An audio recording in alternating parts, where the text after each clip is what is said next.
All right. Thank you, everybody, for being on. Well, what we have here today is a good friend of mine. He is a serial entrepreneur, not a killer, but an entrepreneur. But he can be if he wanted to. He used to own gun stores. So, but he's really awesome. Yeah, he has the pulse of Huntsville. So we want to tap on his brain. So how you doing there, my friend? Go right ahead. Tell a little bit about yourself. Hey, I'm doing good. Tim Knox, local entrepreneur, realtor, investor, kind of dabble all over in real estate. And my primarily, I own a REVOLVE Realty. So anything to do with real estate, we've got our finger in it. Nice, awesome. Well, my friend, we have crazy times right now. We have this COVID-19 that is really just driving everybody crazy, isn't it? It is. It's a really weird time. I mean, when you have to cut off human contact, it's just odd. People don't know Oh, how to handle it. oh yeah, you and I, we like to be around people and we like the contacts and everything. It's really hard for our business.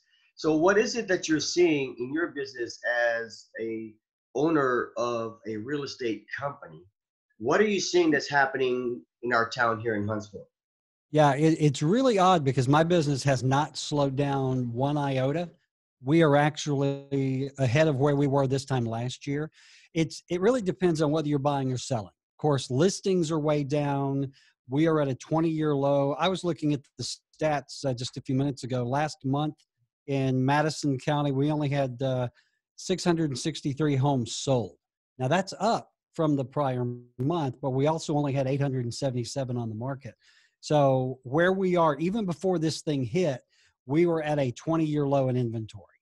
And so when this hit, that even made the inventory go down more because people weren't listing their houses. We were seeing a lot more buyers. The virus did not slow down everyone who's moving here into town. And so that's why we're ahead of where we are. We actually have fewer listings, but we've got way more buyers. So, the realtors, what we had to do is we just had to kind of shift gears the way that most realtors do business.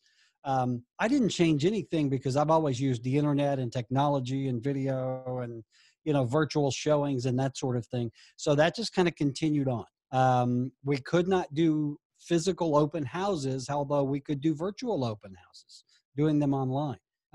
So that was the big thing. The realtors that were able to shift in that technology, I think, came through okay. The ones that didn't are the ones that haven't really been doing much business.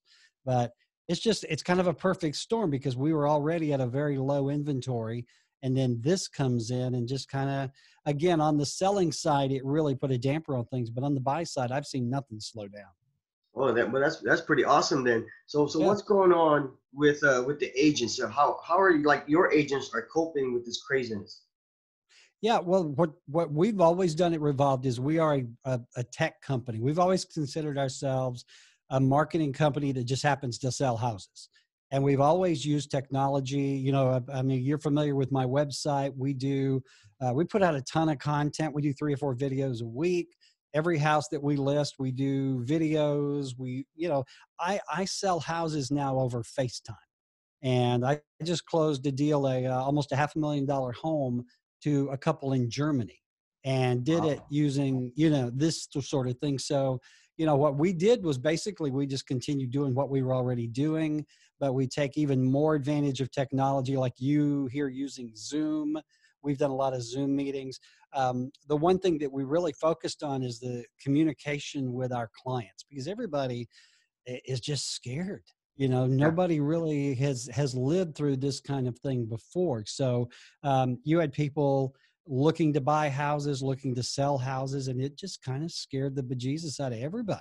So, that was the first thing I told my agents to do. Talk to your clients, let them know that we are still on track. Things are still going good. The one thing we did, John, is we had to change the process really on the closing side, because no longer were we just getting everybody in a room to close. It was literally being done curbside. You did not Really? get out of your car. The title attorney, typically at a closing, you've got the title attorney, you've got the buyer's agent with the buyers and the seller's agent with the sellers.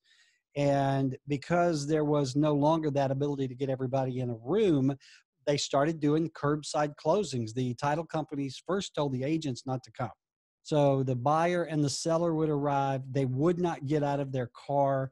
The title attorney would come out with gloves and a mask and the documents, hand them to them inside the car, let them sign, bring them back in, and everything was done that way. Okay. And again, it was a really odd way of doing things. But we only saw one. I had one deal fall through, and it was simply because the relocation package fell through with the guy. But other than that, we changed our processes, but we did not slow down at all. Okay, so that's good to hear. That it looks like the process Yeah. going forward is just a different way Mhm. of doing it. Well, what's really weird is when you close a house, that is the one transaction you can't do digitally in real estate. I have done deals with clients I've never met because we do everything online. We use Loop, we do DocuSign, but when it comes to actually closing, they want physical signatures, in front of a notary. And so I think you might see that some states already are pushing digital closings where you don't even have to show up. Everything is done online, and there's no reason why it can't be. Their big fear there is, someone might commit fraud or something. But I think what you're going to see is not only real estate. I was talking to my friend Tom Rigsby about this yesterday, who's a small business coach. I think you're going to see a lot of businesses kind of change the way that they've traditionally done business because they have discovered that, in a lot of cases, you don't have to have that human contact. You can do everything virtually. You know Right. what I mean? So I think you're going to see some changes coming across the board. Well, that's awesome. And so, what Yeah. are you seeing when it comes to some of the lenders now? As you know, I'm plugged in with the real estate investments and investment groups. Mhm. Now, they're seeing that there are some lenders, not only private lenders, but also traditional institutional lenders that are backing out of deals. So, what are you seeing in our market here? Yeah. Well, they say it runs downhill. And a big part of real estate is the lending side. So when you have things like this happen where, the lenders are trying to make loans, but on the backside, no one's paying their mortgage payments, or they're being told that they're going to have to forbear for 3 months. A lot of the lenders are worried about maintaining that cash. So they have either canceled, refis have gone, those have really been affected. They're being pushed off. They're secondary now. We are still seeing lenders making loans, but the time it takes to process may be a little longer because they typically do everything electronically, but they're starting to get so backed up, and Yeah. they're working with title, which I think anything previously to the mid 90s or so, those records are not online. The title company has to physically go to the courthouse to look up records. So older homes, I'm seeing that slow down a little bit. But again, back to the lender thing, it's um, we haven't seen anything really impacted. We haven't seen any loans fall through. Although I've got a friend in Birmingham who had $1 million deal that fell apart because the lender just stopped making loans. They killed all their loans. Oh, wow. So we've been really, really fortunate with that, but it just really depends on the lender. Yeah. But they're still making loans. They're still making money. The process might have slowed down a little bit, but I haven't seen it slow down much. Okay. Now, most of the people that are on here are really investors. So, Mhm. for them to sell their houses, is there anything they need to change or just stay with the course and sell their properties, especially their fix and flips, just like the way they always have? Yeah, I mean, you really don't need to change anything you're doing. We're still selling houses. We're still, the process there is still the same. What it comes down to is if it's a fix and, for example, I just sold my last flip. Actually sold it before it was even on the market. And people are still looking for houses. That has not slowed down with the inventory, below 900, which is just insane. This time last year, the inventory was probably a couple of thousand. Yeah. If you've got a good house that's ready to sell, by all means, get it on the market. Whether Yeah. you FISBO it or you use someone like me, I work with a ton of realtors getting the houses listed and sold, but you can do it yourself. Don't change course. Don't, and this is what I'm telling everybody, don't hold up in your house from a business standpoint. We're all limited as to where we can go and what we can do. But again, people are relying on things just like this. You Yeah. know, when I have a house, I take pictures, I do video, I blast it on Facebook, I put it on LinkedIn, I blast it to my network. Nothing's really changed from that aspect. You know, people are still looking for good houses. So if you've got houses to sell, by all means, keep doing what you're doing. I wouldn't stop or change anything. Awesome. So what have you heard when it comes to, back in the day, about 2.5 years ago, it was announced about the $4.1 billion economic growth that we have here. And, we're experiencing it. Do you see that dying down, or do you think these companies will put a hold on the hiring process of new people No, because of the COVID, or you think that this is just going to die no, away? And I think, again, going back to my friend Tom Rigsby, he made the analogy yesterday. We were talking about what's going to happen when this is over and businesses, get back to doing business. And he did the analogy of a pipe that was plugged up.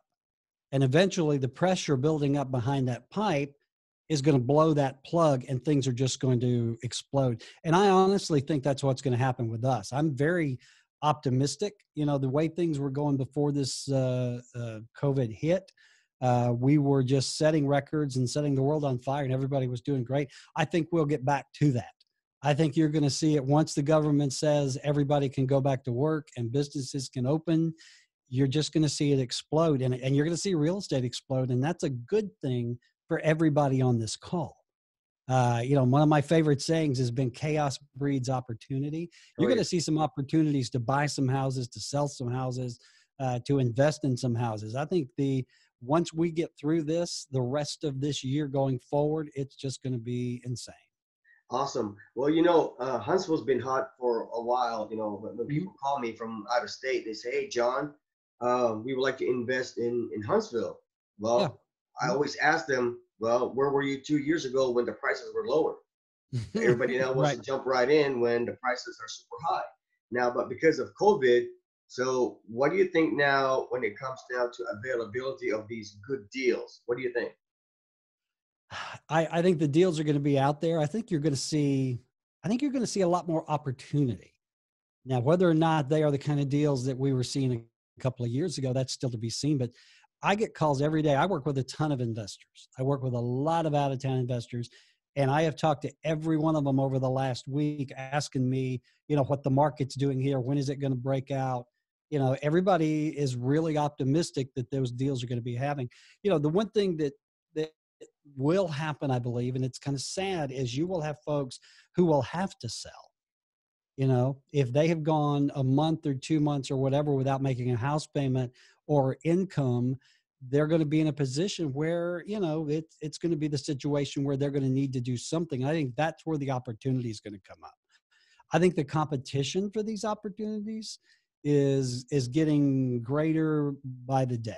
I mean, you can't swing a stick without hitting a wholesaler or a real estate agent. Yeah. The market is really, because the market is so ripe, we're seeing a ton of wholesalers. I hear from a new one every day. So the competition is going to be greater than ever to find those deals, but I think those deals are going to be out there.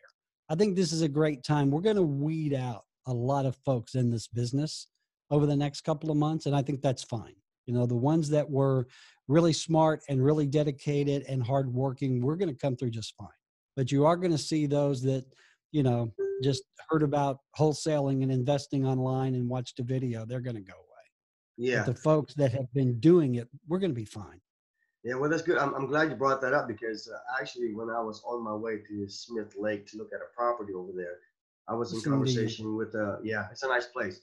I was in conversation with another investor, and we actually talked about what you just said right there about the wholesalers, that the ones that understand numbers, the ones that really know how to look for the good deals and are very hardworking people, those are the ones that are going to make it. But in this business, there's so many out there that are wannabes that they put properties under contract for no reason. Are you still seeing that? The people, some of these wholesalers, they just put properties under contract that they have no business doing? Yeah, I think that they're really no different from realtors. I don't want to just sit here and talk about, what wholesalers are doing, but everybody is hungry for that deal, especially the new ones. And so, I mean, I get new wholesalers who are pitching me deals that are just, I'm not going to touch. You know what I mean? So again, I think it's just going to be a weeding out, and not just with wholesalers, but I think you're going to see a lot of real estate agents that are going to go back and find something else to do simply because they weren't prepared to go through this, and they're not prepared to go forward. But my thing is, before this happened, I was getting pitched the same deal by 4 or 5 different wholesalers. Yes. And I mean, the prices would range from way down here to way up here. And, right now wholesaling is kind of the old West, because you got all these folks just diving in and doing it, thinking it's going to be quick, easy money. And that's hard work, buddy. I've done wholesaling. It's hard work, and you got to be smart in doing it. And if you don't, you can lose money as a wholesaler if you're not careful. You know that. Oh yeah. Oh yeah. Well, that's why I have my wholesaling class. But unfortunately, not everybody wants to listen to some good information. They'd rather just throw a grenade and hopefully it'll kill a whole bunch of things, right? Yeah, exactly. Yeah. All right. So now with people that are coming into the Huntsville area, what kind of advice do you like to give them, especially the new investors that are not familiar with our area? What do you generally tell them? And then maybe some of our audience here, they could get some tips from this. Well, I think you have to educate yourself about the area. You need to come in, whether you're looking to come in as a wholesaler or an investor or just to live, you really need to research the area, because this is a very diverse area. You've got pockets of great wealth, and then you got pockets of way out in the country, and then you got some other pockets. And the one mistake that I've seen a lot of investors make is they'll contact me because they saw a video on YouTube, and they want to come in and say, okay, I've got this much money. What can you find me to spend it on? And that's okay, because I can do the research and I know what deals to point them to. But if they come into the market cold, they're probably going to invest in some things that they shouldn't. I had one of my California investors found a property. He found it on Valley MLS, which is our MLS, and he wanted me to go look at it for Airbnb purposes. And I'm like, this is not a good area to do Airbnb. And he had already bought another house in that neighborhood to Airbnb with another agent who didn't bother telling him that. They just wanted the commission check. And I can't do that. I can't just take your money and say, okay, this is going to be a great property for you. So, I ended up doing the sound research for him, and we ended up going with a different area. And he was a little ticked that he had spent the money on the other house, and the other agent didn't bother telling him that nobody's going to Airbnb in this neighborhood, brother. You know what I mean? So the big takeaway there is do the research. You count on your agent, but don't count on your agent so much that you don't know what's going on. Right. Don't ever invest in an area without doing your own homework. Well, I'd like to touch on the short-term rentals. I know that Airbnb right now, especially the vacation section, the ones that are by the beaches and all like that, they're taking really a massive hit, especially the luxury ones. So why do you think that in our area, the Airbnb, maybe there's a distinction with you on Airbnb and short-term rentals? See, I have short-term rentals and I'm doing fine. I have somebody that just signed a 4-month lease because they're coming in from out of town. They have a contract in town that they were hired to do. So there you go. And I've got that, and I have several like that also, because we're not a vacation town. So what are you seeing on the short-term rental as opposed to just regular Airbnb? Well, Airbnb, my daughter Chelsea has three, I think. And, most of her Airbnb stuff, it might be for a weekend. She has one, I think, that she's had rented out for like 3 months. A lot of the Airbnb stuff here is corporate. Alicia Merriman does a lot of corporate housing type thing where, for example, Chelsea had a house that a company rented for 3 months because they had 8 employees coming in to do training for 3 months.